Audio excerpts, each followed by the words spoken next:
Tiga orang staf DPRD Makassar meninggal dunia dalam aksi massa Jumat malam.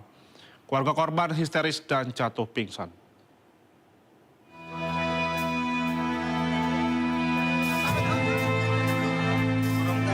Empat orang meninggal dunia dan 5 orang terluka akibat kericuhan aksi massa di Makassar, Sulawesi Selatan.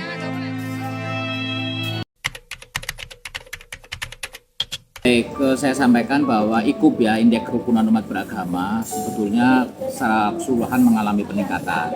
Tahun 2023 itu 7602, 2024 76,47. 2025 belum keluar. Ya mungkin agak terkoreksi ini dengan adanya beberapa persoalan-persoalan di tanah air yang terkait kohesi antar umat beragama.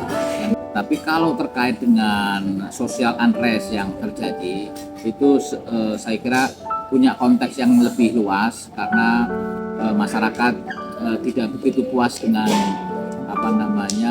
para pemimpin dan para wakil rakyatnya yang di tengah-tengah situasi kesulitan ekonomi seperti ini mereka kok mendapatkan tunjangan, apalagi kemudian ada yang flexing. Ya intinya pesan kepada siapapun become the leaders right now, harus bisa memahami suasana kebatinan rakyat yang dipimpinnya. Nah, saya melihat kerusuhan itu aspek in general itu, dan alhamdulillah sih tuntutan 17-18 kan sebagian sudah dipenuhi dan sudah boleh down, dan saya berharap sudah tidak perlu lagi ada demo-demo, ada hal-hal yang sifatnya destruktif. Silakan menyampaikan aspirasi, tapi please deh jangan rusak fasilitas publik. Kira memang kita ingin bahwa penguatan kerukunan umat beragama itu tidak dipahami ketika konflik itu terjadi. Ini kan akhirnya kemarin Pak Presiden panggil tuh untuk perwakilan masjid agama-agama, ormas ke istana diajak ini. Saya sering katakan bahwa merawat kerukunan umat beragama itu proses. Maka saya punya tagline let's contributing to peace, bukan let's contribute bab 1. Kenapa pakai ing? Karena contributing itu berarti bahwa merawat kerukunan itu atau rukun dan damai itu tidak given, tapi proses yang harus terus-menerus diupayakan gitu loh Mas. Sehingga upaya PKOP ya terus memperkuat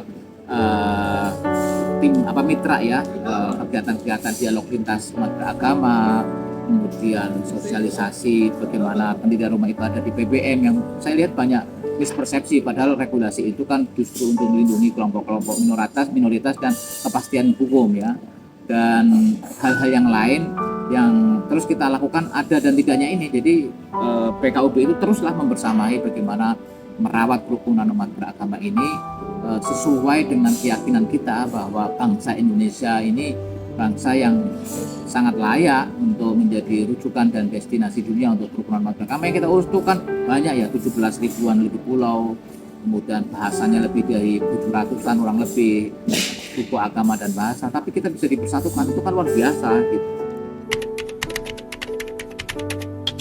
Pertama, digital literasi. Ini kan banyak provokasi itu mengarah ke ajakan-ajakan di status sosial media.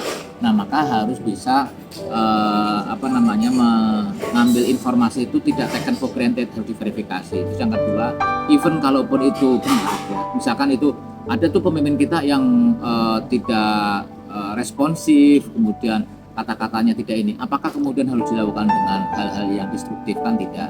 Saya kira silakan aspirasi, pendapat atau masukan-masukan, protes, demo itu dilakukan, tapi dengan cara-cara yang tidak merusak fasilitas umum, fasilitas publik, dan itu harus menjadi keadaban baru dalam kita berdemokrasi melalui demonstrasi yang mengedepankan aspek dialogis dan tidak menakutkan publik.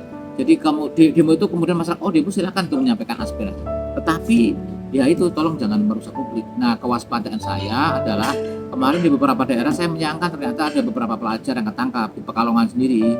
Kota kelahiran saya itu hampir ada ratusan tuh pelajar ditangkap. Itu usia 16-17. Nah, ini sesuatu yang menurut saya menjadi PR dalam dunia pendidikan, dan saya kira Mendikbudrismen juga sudah membuat beberapa reminder dan juga penguatan kepada para guru-guru dan sekolah-sekolah agar mengarahkan kepada anak didiknya untuk bisa melakukan hal-hal sesuai dengan apa yang menjadi tanggung jawab saya saat ini, yaitu belajar. Kalaupun punya aspirasi dengan saluran yang baik dan benar.